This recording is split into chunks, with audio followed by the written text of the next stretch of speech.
நம்முடைய பிதாவாகிய தேவனாலும் கர்த்தராகிய இயேசு கிறிஸ்துனாலும் உங்களுக்கு கிருபையும் சமாதானமும் உண்டாவதாக. இன்றைக்கு நம்ம என்ன தியானிக்க போறோம்னா, இயேசு கிறிஸ்து வருகை பொழுது யாரெல்லாம் எடுத்துக்கொள்ளப்படுவார்கள் என்பதை குறித்து இன்றைக்கு நம்ம தியானிக்க போறோம். முதலாவது, இயேசு கிறிஸ்துவின் இரத்தத்தினாலே பாவ மன்னிப்பை பெற்று யாரெல்லாம் ரட்சிப்பின் சந்தோஷத்தை பெற்றிருக்கிறார்களோ அவர்கள் இயேசு கிறிஸ்துவின் வருகையின் போது எடுத்துக்கொள்ளப்படுவார்கள். இரண்டாவது, யாரெல்லாம் முழுக்க ஞானஸ்நானம் எடுத்திருக்கிறார்களோ அவர்கள் இயேசு கிறிஸ்துவின் வருகையின் போது எடுத்துக்கொள்ளப்படுவார்கள். மூன்றாவது, யாரெல்லாம் பரிசுத்த ஆவியானவருடைய அபிஷேகத்தை பெற்றிருக்கிறார்களோ அவர்கள் இயேசு கிறிஸ்துவின் வருகையின் போது எடுத்துக்கொள்ளப்படுவார்கள்.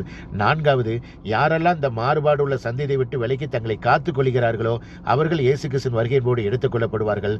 அஞ்சாவது, யாரெல்லாம் கிறிஸ்தவர்கள் அல்லாத மத்தியில் புறஜாதிகளுக்கு சுவிசேஷத்தை அறிவிக்கிறார்களோ அவர்கள் இயேசு கிறிஸ்துவின் வருகையின் போது எடுத்துக்கொள்ளப்படுவார்கள்.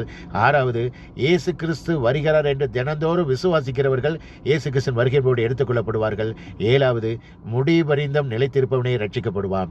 இந்த ஆறிலையும் கடைசி உயிர் மூச்சு இருக்கிற வரைக்கும் நான் சொன்ன ஆறையும் யாரெல்லாம் கடைசி வரைக்கும் கை கொள்கிறார்களோ அவர்கள் ரட்சிக்கப்படுவார்கள். அவர்கள் கர்த்தருடைய வருகையின் போது எடுத்துக்கொள்ளப்படுவார்கள். நீங்கள் ஒவ்வொரு நாளும் ஜெபத்தில் இரவு ஜெபத்தில், ஆண்டவரே இந்த இரவு நேரத்தில் உங்களுடைய வருகை இருந்துச்சுன்னா நான் உம்மோடு எடுத்துக்கொள்ளப்படணும். அதே மாதிரி அதிகாலையில் நீங்கள் ஜெபிக்கும் பொழுது, ஆண்டவரே பகல் நேரத்தில் உங்களுடைய வருகை இருந்துச்சுன்னா நான் உம்மோடு எடுத்துக்கொள்ளப்பட வேண்டும் என்று நீங்கள் ஜெபிக்கணும். அந்த ஜெபம் நம்மளோட ரத்தத்தோடு ஊறி இருக்கணும். இயேசு கிறிஸ்து கர்த்தர் தாம், அவருடைய வருகை எப்படி இருக்குன்னா, கர்த்தர் தாமே ஆரவாரத்தோடும் பிரதான தேவதூதனுடைய சத்தத்தோடும் தேவ எக்காலத்தோடும் வானத்திலிருந்து இறங்கி வரும் பொழுது கிறிஸ்துவுக்குள் மரித்தவர்கள் முதலாவது எழுந்திருப்பார்கள். பின்பு நாமும் அவரோட கூட உயிரோடு எழுந்து அவரோடு எதிர்கொண்டு போக ஆகாயங்கள் மேலே மேகத்தில் அவரோட கூட எடுத்துக்கொள்ளப்பட்ட எப்பொழுதும் அவரோட கூட இருப்போம். இந்த வார்த்தையினால் ஒருவரையோடு தேற்றிக்கொள்ளுங்கள். நல்லா கேட்டுக்கோங்க.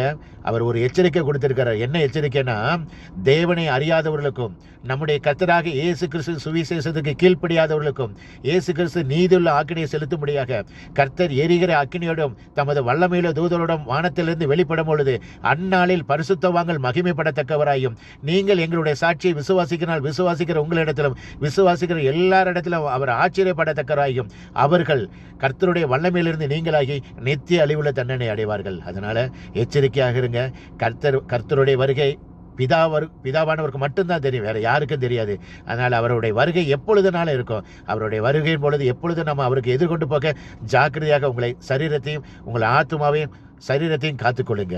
இயேசு கிறிஸ்து சீக்கிரத்தில் வரப்போகிறார். இந்த உலகத்தில் உண்மையான ஒரே ஒரு தெய்வம் இயேசு கிறிஸ்து ஒருவர் மட்டுமே. உங்கள் பாவத்தை விட்டு மனம் திரும்புங்க. இயேசு கிறிஸ்து சீக்கிரத்தில் வரப்போகிறார். மனம் திரும்புங்கள், பரலோக ராஜ்யம் சமீபத்திருக்கிறது. கர்த்தருக்கே மகிமை உண்டாவதாக. ஆமேன். அல்லேலூயா.